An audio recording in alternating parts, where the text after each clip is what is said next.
Diana, Princess of Wales, was the people's princess. She was one of the most profound and beautiful people the world will ever know. Her loving kindness gave hope to the homeless, care to landmine victims, and a loving touch to AIDS patients. She was an inspiration to her children. She never once allowed her unfaltering love for us to go unspoken or undemonstrated. She was quite simply the best mother in the world. The evening is all about our mother. The main purpose is to celebrate and to have fun and to remember her in a fun way. She had a vision of a new style of monarchy that reached out and embraced people. I feel that she's still here today with us, even although she's no longer here with us in body. She'll always remain a part of our hearts. Her unprecedented royal popularity and charity work still influences the world today. Problems that it has with AIDS, it's obviously associated with all the countries that she's been to as well when she was around. So it's just a chance to sort of carry on what she left behind, really. Her legacy lives on through the millions of hearts she touched all around the world. She was such a people's person at the end of the day, and so when she died we lost such an icon, and I think everybody felt as if they lost somebody that day. We can't imagine that she's forgotten. The people always tell sometimes she's forgotten. She's not forgotten.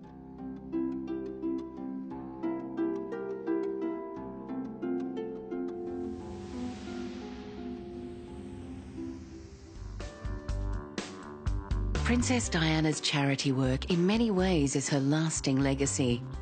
She also lives on through her two sons, who have continued in her footsteps, giving substantial time to Diana's charities and to their own. Diana's positive influence on her children can still be seen today. From a very early age, His Royal Highness Prince William of Wales travelled around the world with his parents. Firstly, to Australia, where there was a great deal of interest about the possible future king from the students at the School of the Air. Does Prince William have a favourite toy? Jamie, he loves his koala bear he's got. In 1985, William attended Mrs. Minor's nursery school, where his royal wave was just in its infancy. 10 years later, he enrolled at Eton College, one of England's most prestigious secondary schools. He was a serious student with excellent grades and also excelled in sports. His mother Diana encouraged William to live as normal a life as possible, such as a trip to Niagara Falls, complete with a souvenir baseball cap, and family trips to the snowfields. Emotionally affected by the media's influence on his parents' divorce and his mother's tragic death, William has publicly stated his dislike for the press and seems uncomfortable with the growing attention he receives from love-struck adolescent girls. William gives the impression of being a well-mannered, responsible, and mature young man who shows a strong sense of duty and loyalty to the royal family, fully aware of the role he is to play in the future as the King of England. Upon his graduation from Eton, William took a break from his studies to visit South America and Africa. He then attended Scotland's St Andrews University, where he received a degree in geography in 2005. Following in the footsteps of his younger brother Prince Harry, William joined the Royal Military Academy at Sandhurst as a military cadet and received his commission as a second lieutenant. In 2008, he was appointed to be a Royal Knight Companion of the Most Noble Order of the Garter. He then began training to be a search and rescue pilot with the Royal Air Force. He was based with his brother Harry and spoke candidly about their life on the base. It's going very well, Rebecca. It's been. I've moved obviously off from the school because now being a far superior RAF pilot, I've now moved on to the Griffin, and it's good fun. You know, I've got more of a crew atmosphere, so I got guys in the back, and it's really weird. You're flying along, you get these random voices coming in your ear that you can't even see, and you've got to sort of respond. Yeah, exactly. They're usually hanging off a skid. Yeah, just random voices. Yeah, but no, it's good fun. It's quite a long way to go yet before I'm finished, but I'm looking forward to the few challenges ahead and flying. Along with his military career, William supports numerous charities. It's got a very nice community feel about it, that's the thing. Okay. Everyone's been very nice, very welcome. He has taken over from his mother as patron of Centrepoint, the UK's leading homeless charity. He even slept out in the streets overnight to bring attention to the homeless issue. My brother and I were lucky enough to grow up supported by the love and nurturing of our family. They saw to our education, our health, our well-being and every other need. His personal commitment to the cause was appreciated on the streets of London. His mum would be proud of him, that's for sure. Having played his hand as a DJ, he enjoyed the moves of these asylum seekers and bonded with them like few royals could. So what's your favourite, what songs do you like? Stand. Yeah, Stand. You've got the bandanas and everything for it as well. Yeah, sorted. Sorted might not be the Queen's English, but his casual manner has won him a lot of fans, like his mother's common touch.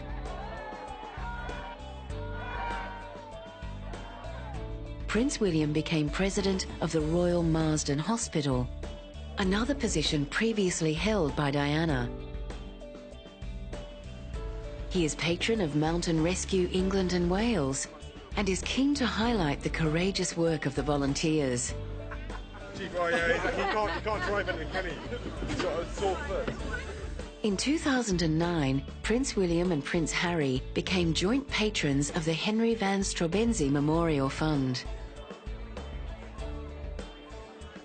I'd just like to say a few words concerning why Harry and I wanted to get so involved with the charity. Harry and I were delighted when Alex, Claire, Tom and Charlie asked if we would consider being patrons of Henry's charity. It was the easiest decision I've had to make. Having lost someone so close in similar circumstances, Harry and I understand how important it is to keep their memory alive. There is no finer way than that which Alex and Claire have chosen. This is the first charity of which we are both patrons, and it couldn't be a better one. As Henry was such a very close friend of ours, and because we believe so strongly in the need to alleviate poverty and assist development in African countries, such as Uganda. The Prince has been a hit abroad as well, even in Australia, where there is community support for the Republican movement. In Sydney, he was warmly received by monarchists and screaming girls.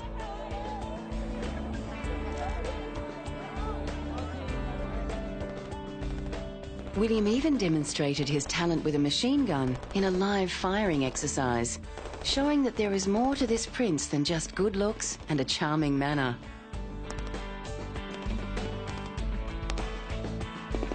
He scored 103 millimetres, which is well and truly a pass mark in the infantry and the paras. We can get anything under 150, so he shot pretty well. On his tour down under, he took the time to visit families whose homes and lives were devastated by bushfires. Even with the eyes of fast bowler Brett Lee on him, he held his nerve and swung the bat with conviction. At Government House in Melbourne, he joked of Prince Harry's affection for the country. There's that other guy with the ginger hair who just never ever stops banging on about you, and I haven't lived because I haven't been to Australia, blah, blah, blah. His trip to Australia was a wonderful success, reviving interest in the monarchy just as his mother did on her tours around the world. Due to his royal standing, William's personal life has been the subject of great media attention. He has been romantically linked to Kate Middleton. The paparazzi are hot on her heels. Like history repeating itself, the world wants to know who may be the next Princess of Wales.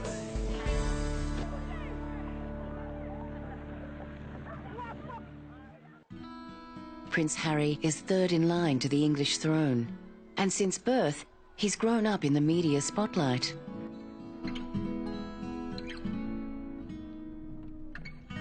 Diana once described Prince Harry as a very artistic and sporty boy.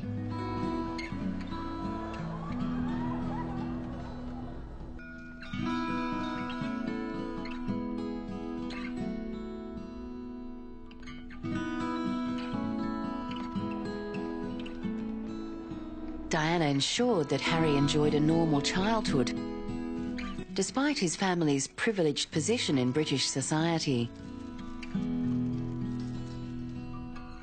To this end, Prince Harry attended Mrs. Minor's nursery school in London's Notting Hill neighbourhood. Photographers were on hand as his parents dropped Harry off for his first day. Big brother William was there to give him a hand. At an early age, he may have discovered his future career. Harry developed an interest in all things military. Despite his parents' increasingly strained marriage, he became known for his happy-go-lucky disposition as a child. In 1989, Prince Harry enrolled at the Wetherby School, where his older brother William was already a student. He then followed his brother to the Ludgrove School, a boarding school in Berkshire, in 1992. After his parents' separation, Princes Harry and William spent their school holidays divided between their parents. Harry spent time at Highgrove with his father, as well as going on official trips and vacations abroad.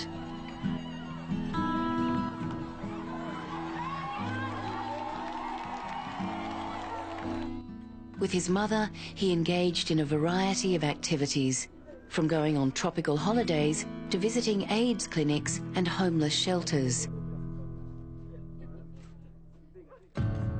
After his mother's death, Harry grew to be a typically rebellious teenager.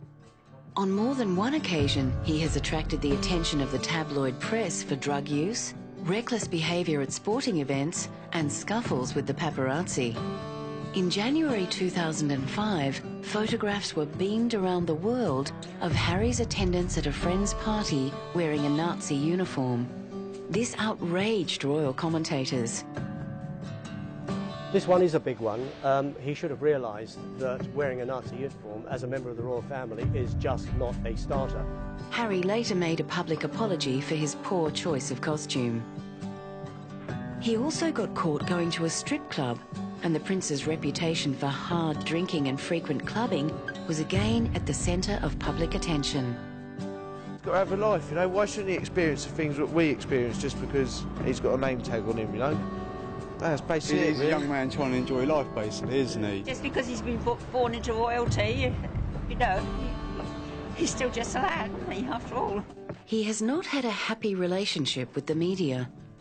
I suppose that is the media in general. There's truth and there's lies, and unfortunately I can't get the truth across because I don't have my own column in the paper, which I'm thinking about getting. After completing his A-levels, Prince Harry took a gap year, during which he visited Australia, Argentina and Africa, where he made a documentary about the plight of orphans in Lesotho. But when it comes to kids, I love kids, and it's something about African kids that are just even more special. They're so underprivileged, yet, you know, anything you give them, any little present, whatever it is, they will be so appreciative about it. They'll think it's Christmas.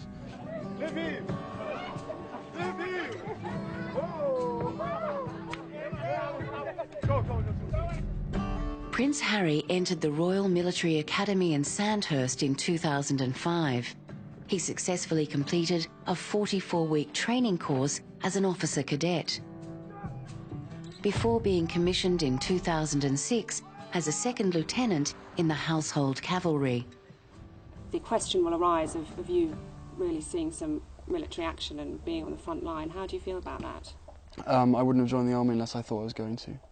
Simple as that. If they said no, you can't go front line, then I wouldn't drag my sorry ass through Sandhurst, and I wouldn't be where I am now, because the last thing I want to do is have my soldiers sent away to Iraq or wherever like that And for me to be held back home, twiddling my thumbs, thinking, well, what about David? What about Derek? You know. The main concern about Prince Harry going out to Iraq is that he will become a target for insurgents, including Al-Qaeda. Their intelligence on the ground is quite good, and they will be aware where his unit is deployed, whatever the press in Britain and elsewhere says or does not say. And one suspects that because of his symbolic value, they will attempt to target this unit. Well, it's a double-edged sword. I think he should serve, but I think he has to show the people of his country that he's there to serve them. Well, I think he should go. If he's in the army, then he should do what other people in the army do. No special arrangements for a prince. Prince Harry completed more than 2 months' service with the British Army in Helmand Province, Afghanistan, as a forward air controller for NATO forces. When the news was leaked of his presence on the war front, he was subsequently called home. In 2009, he began a 2.5-year training course to become a fully operational Army Air Corps helicopter pilot. It is. I've always had a love for helicopters. I've always wanted to be a pilot, mainly of helicopters more than fixed wing, even though I'm slightly under the impression that fixed wing is probably easier than helicopters, especially as these things aren't designed to fly. But I'm really enjoying it, and you know, as everyone knows, it is my easiest way of getting back onto the front line. And maybe safer, maybe not safer, I don't know. But there's a bit of pressure from certain places, which I'm sure you're aware of the reasons why I'm allowed to go back. And if I do go back, then apparently I can't do the same job as I had, so I'm looking somewhere different and more of a challenge to try and become a helicopter pilot. Was it made pretty clear to you after the last time in Afghanistan that it would be your first and last time, that it was too risky for you to go back as a soldier? More the fact that I think the media had said that they would never keep their mouths shut if I went and did the same job, so I'd have to do something different if I wanted to go, yes. But you are hopeful, confident and passionate that you do get back by this means, that you get back to the front line? Massively so, unless they stop flying helicopters out in Afghanistan soon, which hopefully they won't do. But, you know, as I said, I love flying helicopters, or I'm loving flying helicopters at the moment. I just hope that I can be better than the best. You know, that's what I always strive to be, you know, spot on. But, you know, as I said, to get out to Afghanistan again would be fantastic, and my best chance is to be a helicopter, is to do it from a helicopter. And so, you got off the ground yet? Sorry? You got off the ground yet? I've just got off the ground, yeah. Oh, okay. Thank you. Thanks for asking.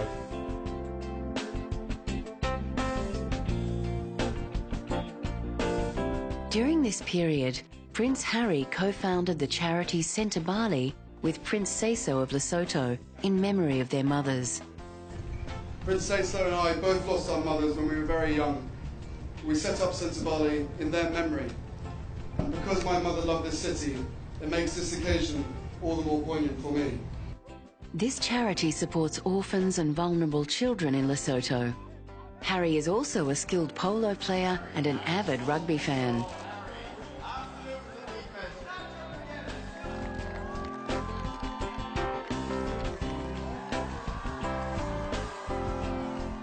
He has been romantically linked in the past to Zimbabwean girlfriend Chelsea Davy. With rumours swirling in the media of an impending wedding, he is keen to keep his private life private. It does irritate me, because obviously I get to see how upset she gets, and I know the real her. But that's something that we deal with on our own time, and unfortunately I can't turn around to the press, I can't turn around to people and say, listen, she's not like that, she's like this. Well, how is she? How would you describe her? That is my private life, and I don't really, I would love to talk to you about it. I'd love to tell everyone how amazing she is, but you know, that is my private life, and once I start talking about that, then I've left myself open, and if anyone asks me in the future, then they say, well, hang on, you told them, but why aren't you telling us? Throughout his life, Harry's relationship with his big brother has held him in good stead. It's amazing how close we've become, you know, I mean, ever since our mother died, obviously we were close. But he is the one person on this earth who I can actually really, you know, we can talk about anything, and we understand each other, and we give each other support, and everything's fine. Almost a decade after their mother's death, William and Harry teamed up to organise a memorial for Diana. Next year is the 10th anniversary of the loss of your mother. How are you planning to mark this? Next year we hope to commemorate and celebrate our mother's life, as it's been 10 years since she died, with a memorial service on August 31st in London, and then a concert, a tribute concert celebrating her life on July the 1st on her birthday. Harry, who will be attending the church service? The service is going to include both sides of the family, our mother's side and our father's side, everyone getting together. It should be a good occasion, and lots of loud hymns, I vow to thee my country, all the good ones, and no, it should be a very sort of simple and nice service. The service was held at the Guards' Chapel in the Wellington Barracks. 500 guests, including 30 members of the British royal family, attended, along with political leaders, past and present. Pop stars, including Sir Elton John, were also in attendance. Prince William and Harry escorted their father and Her Majesty Queen Elizabeth into the chapel.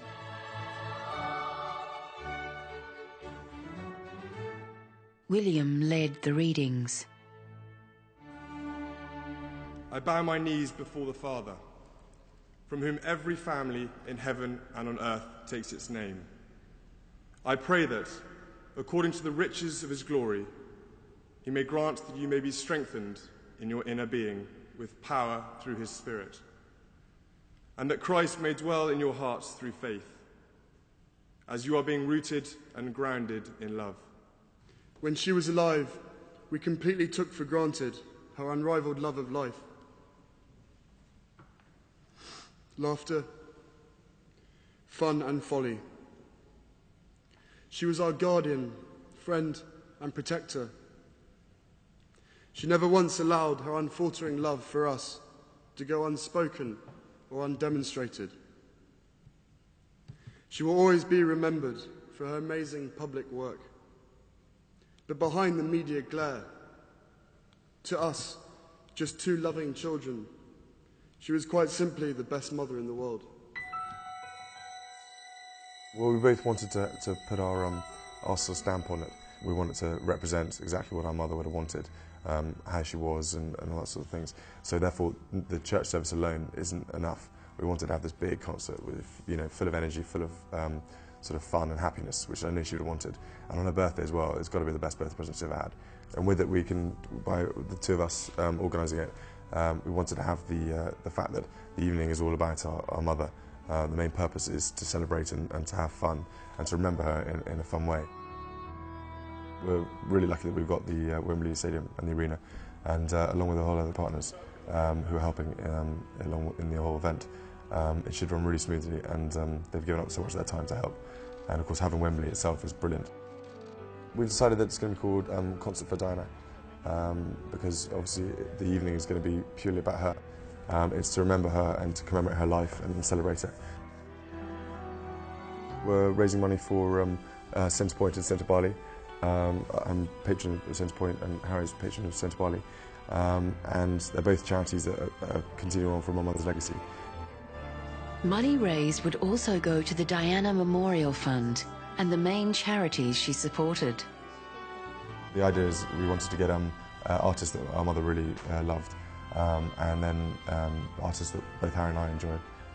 It's going to be different, and it's going to be interesting. If it works, it'll be brilliant. If it doesn't, then we won't be in the country. You won't see us for a very long time.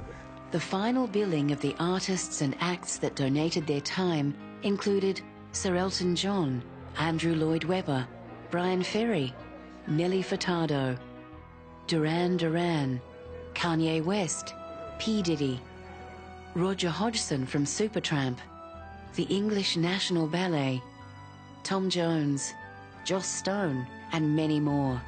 It really is, from what we had in our heads, the idea, to now actually seeing it in reality, it's suddenly bringing it to life, and I don't know how excited Joss is about it. I'm very excited. The concept of the concert was well received by the English public and sold out in just 17 minutes. Absolutely.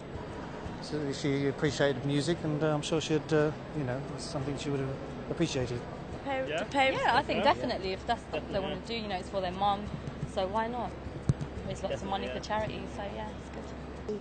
Yeah, I think it's nice for the boys to remember their mum. More than 60,000 people joined Princes William and Harry at Wembley Stadium. Around 15 million people in the UK watched the concert for Diana on television, and it was broadcast to 140 countries around the world. The concert for Diana was a huge success. It was just everything was perfect. Fantastic. Absolutely fantastic. I love the concert. I like the idea that they celebrated her birthday and her life, you know. I love Prince William and Prince Harry.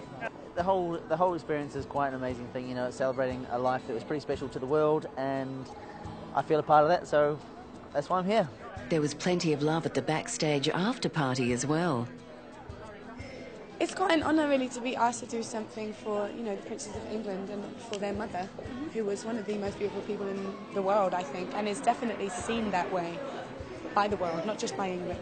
You know, this is, everybody all over the world sees Princess Diana as probably the best princess we'll ever have, and the most beautiful energy, like she's kind of seen as an angel. It was really nice. Yeah, I met Prince William and Prince Harry today, and they were really, really lovely, really tall, and and very sincere. And Harry said he was most looking forward to my performance, which was really flattering.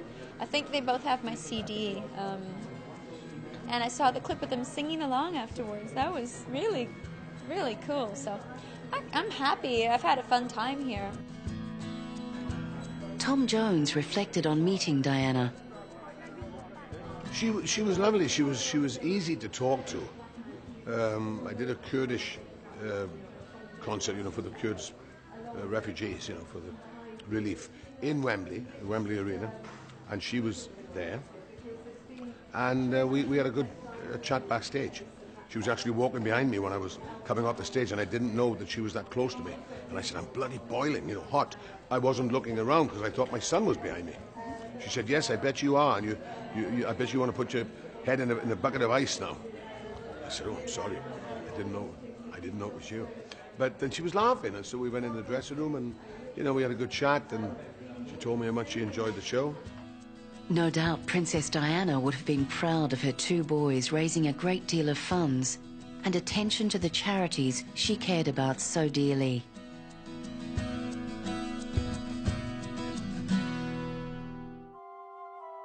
Throughout Diana's life, she used her high profile to help over 100 charities all around the world. In 1995, Diana received the International Humanitarian of the Year award from the United Cerebral Palsy Fund. This award recognized her work with children. The princess was most publicly noted for her charity work and stance against landmines. Photos of Diana walking through a minefield wearing a ballistic helmet and flak jacket brought a great deal of publicity to the issue.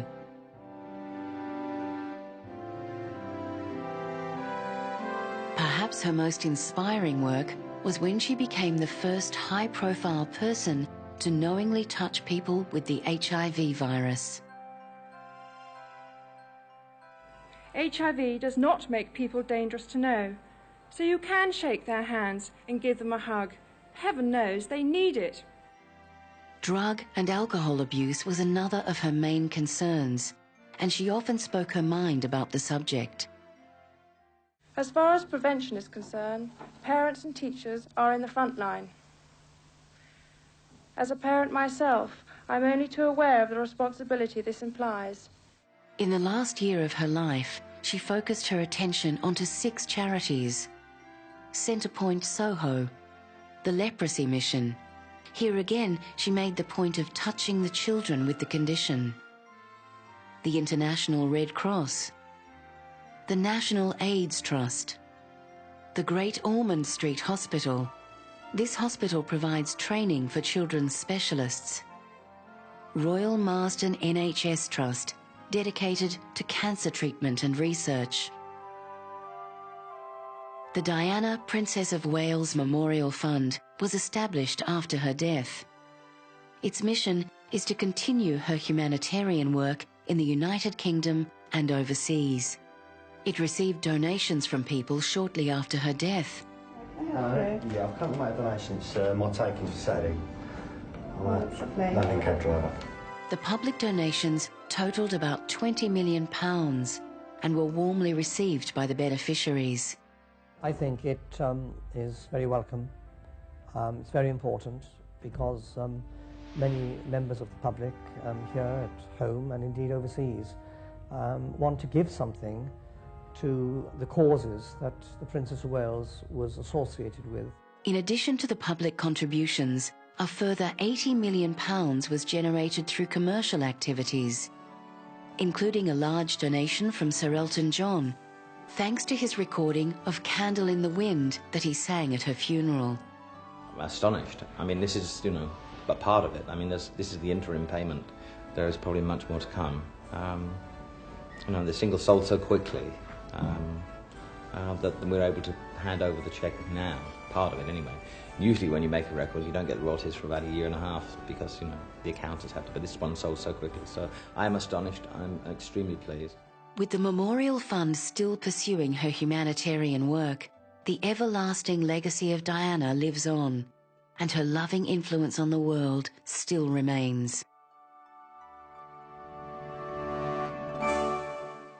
To truly appreciate the everlasting legacy of Diana, the Princess of Wales, one must consider the incredible life that she lived.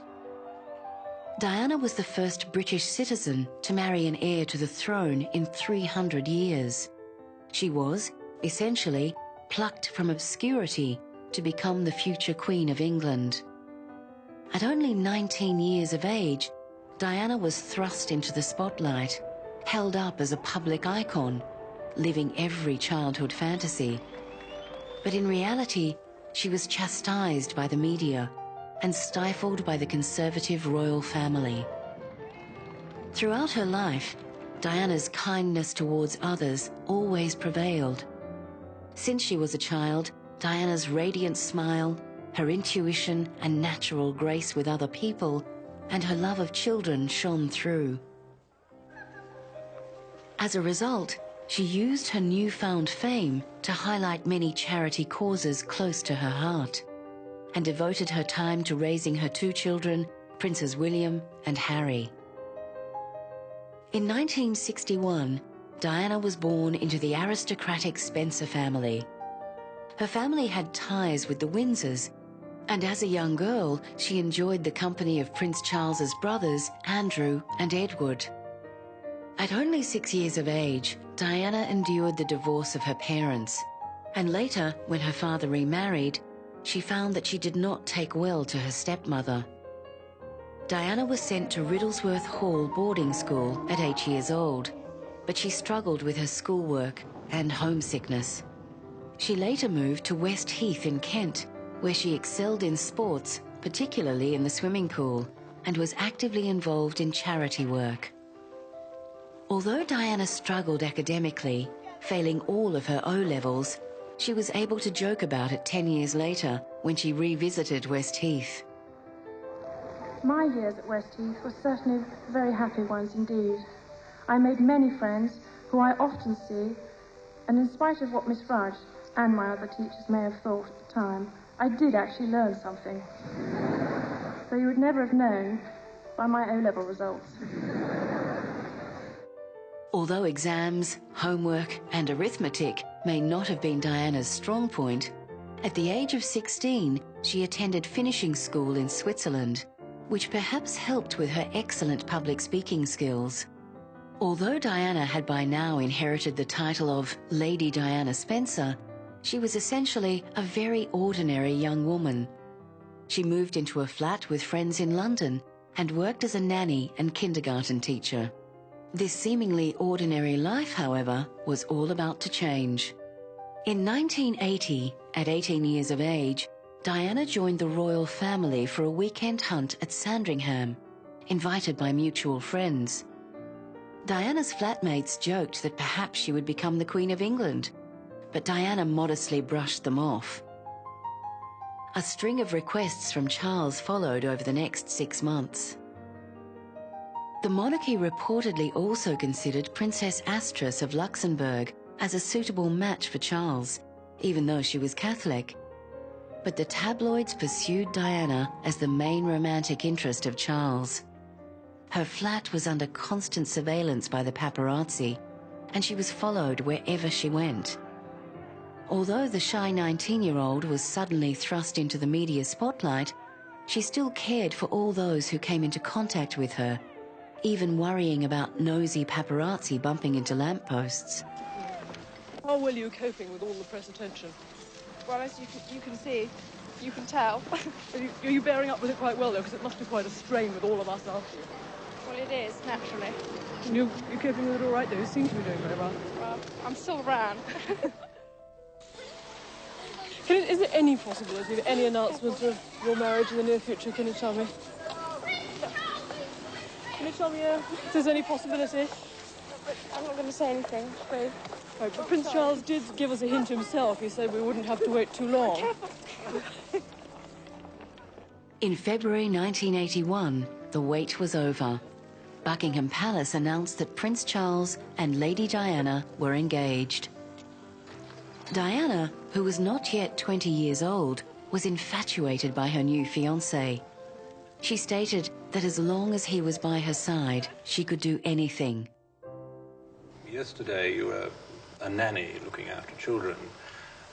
Now you're about to marry the Prince of Wales, and one day you would, in all likelihood, be Queen. It's a tremendous change for someone, I may say, of 19 to make all of a sudden, the transition. It is, but I've had a small run up to it all in the last 6 months. And next to Prince Charles, I know I can't go wrong. He's there with me. Upon collecting Diana from her shared flat in London, her new bodyguard had told Diana to enjoy these last precious moments of freedom, as she would never have this peace again. Diana did not know then how right he was. Diana was sent to Balmoral, where she was groomed for the royal court. Her natural intuition with people quickly won her huge popularity with the crowds. And she especially enjoyed engaging with children. On July 29th, 1981, the wedding of the century had finally arrived. People took to the streets in celebration, as this day had been declared a public holiday. Although Lady Diana's father, Earl Spencer, was recovering from a stroke, he could no more miss his daughter's wedding than any of the millions of people tuned into television sets around the world. May I say a word? Yes. The Spencers have, through the centuries, fought for their king and country. Today, Diana is vowing to help her country for the rest of her life. Lady Diana's mother, Mrs. Shand Kidd, had flown from her home in Australia to attend the ceremony. At Buckingham Palace, the Queen and Prince Philip set off in the procession bound for St. Paul's Cathedral, while Prince Charles was accompanied by his brother Andrew. Lady Diana, at 20 years old, emerged from Clarence House, ready to become the future Queen of England. Diana's silk wedding dress has since become an iconic moment in fashion history. Set against the drama of St. Paul's Cathedral and the British monarchy, Diana's ivory silk dress was suitably breathtaking, perfectly befitting a princess. Designed by David and Elizabeth Emanuel, it featured a 25-foot train, 10,000 small pearls, elegant lace and sequin detail, and those iconic puffed sleeves. However, the designers hadn't considered the glass carriage Diana would travel in, and when she arrived at St. Paul's Cathedral, her 9,000-pound dress was crumpled. The royal couple honeymooned on a yacht from Gibraltar, but perhaps as a taste of what was to come, the princess wasn't entirely satisfied. Engaged on official duties and bound to a husband who had brought his fishing gear and books along to his honeymoon, the princess's fairy tale wedding did not necessarily translate into a fairy tale honeymoon. Madam, how are you enjoying married life? Highly recommend. In Cardiff, Princess Diana was given the freedom of the city.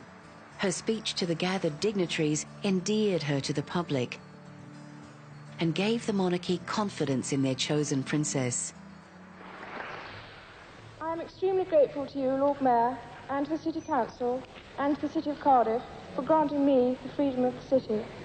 I realise it is a very great honour, and I am most grateful. I would like to try to express my thanks to you in Welsh, also.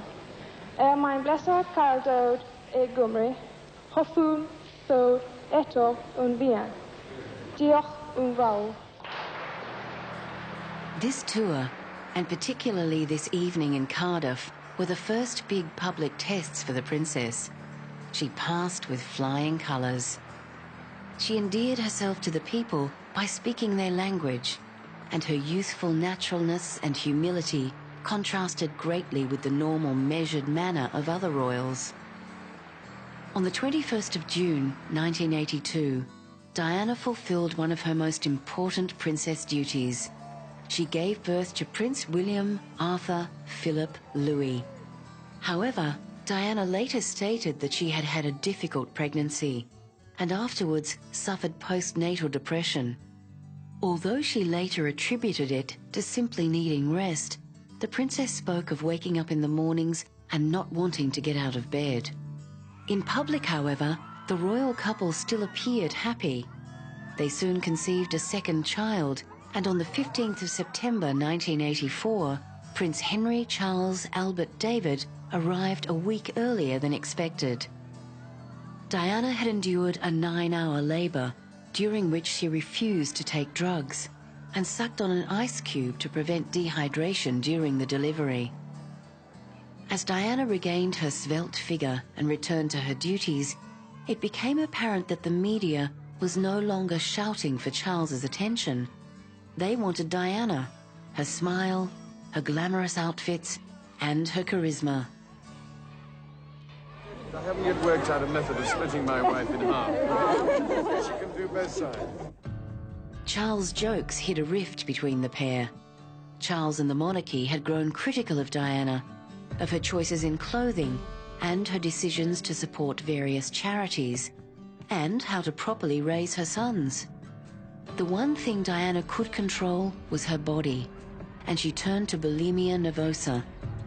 During a tour of Canada, she fainted in public, adding to the list of things that a future queen simply must not do.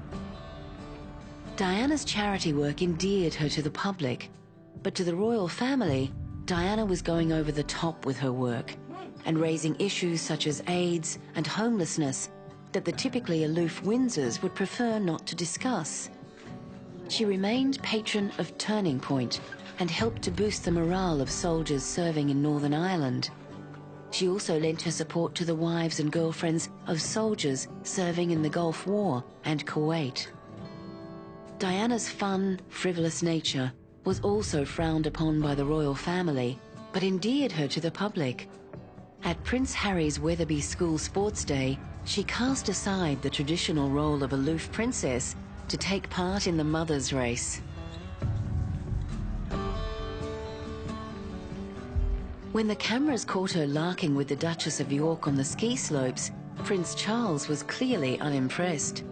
He had been educated in keeping the mystique of monarchy intact. This did not come naturally to Diana.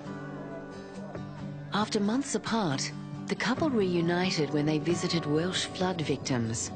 But after a few hours, Charles returned to Scotland, leaving Diana alone once more. There was great speculation that the marriage was on thin ice.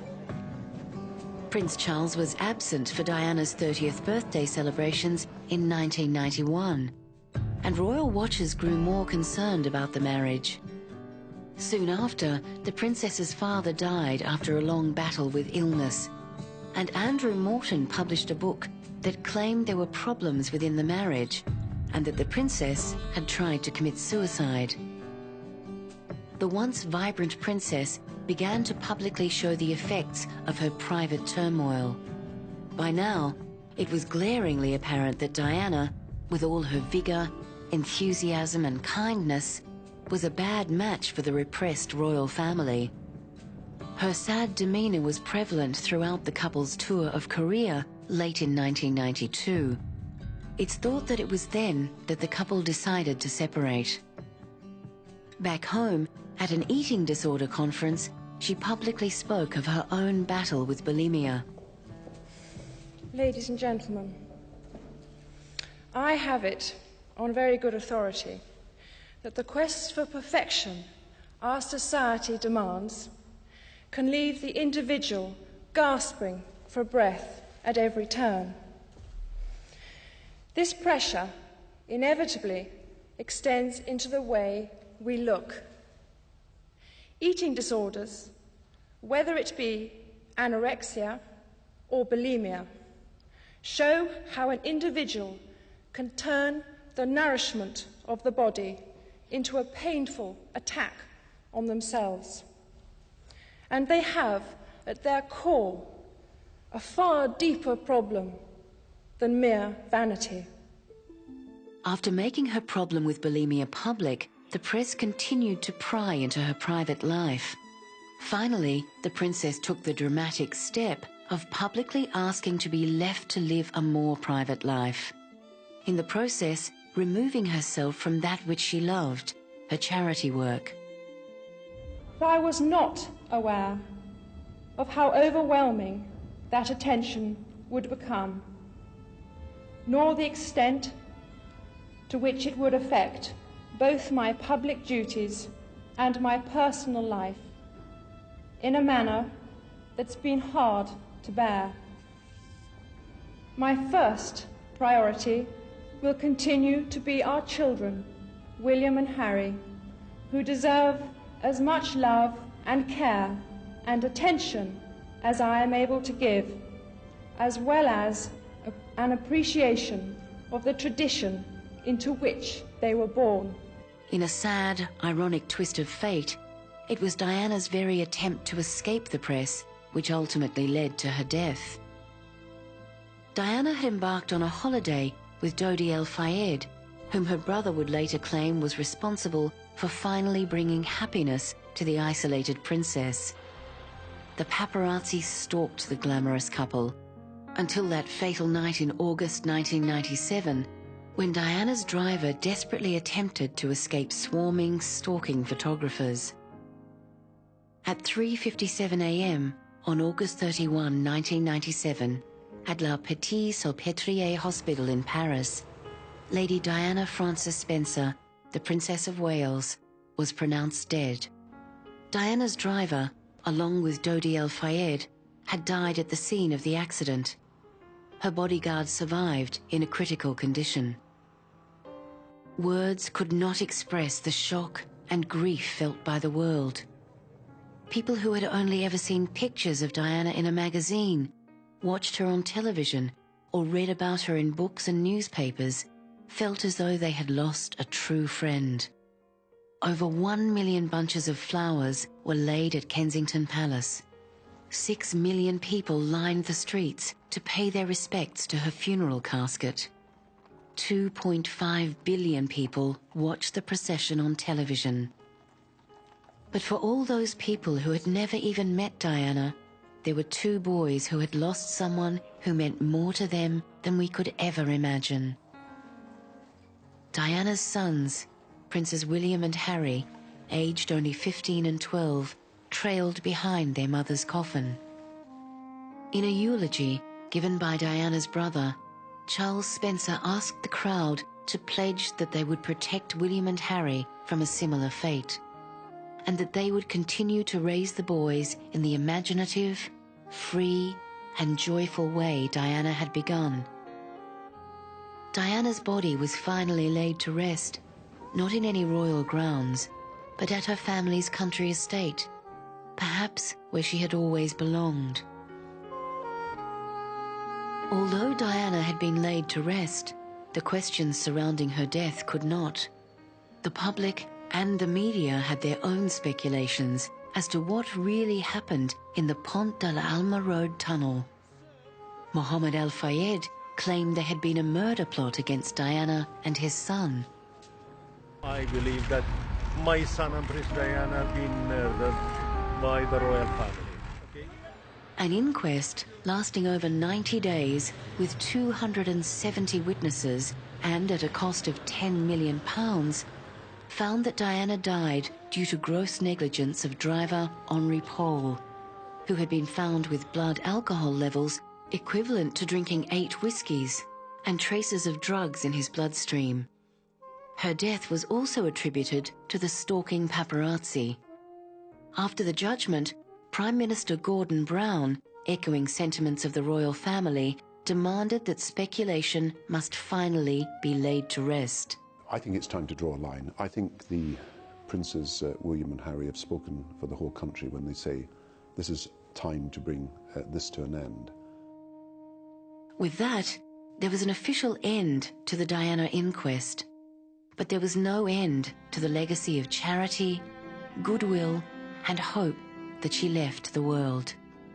Nobody could more truthfully convey the magnitude of what Diana meant to the world than her brother Charles in his eulogy to a sister taken too soon from the world. He said, "All over the world, she was the symbol of selfless humanity, someone with a natural nobility who was classless and who proved that she needed no royal title to continue to generate her particular brand of magic. We will all feel cheated always that you were taken from us so young, and yet we must learn to be grateful that you came at all."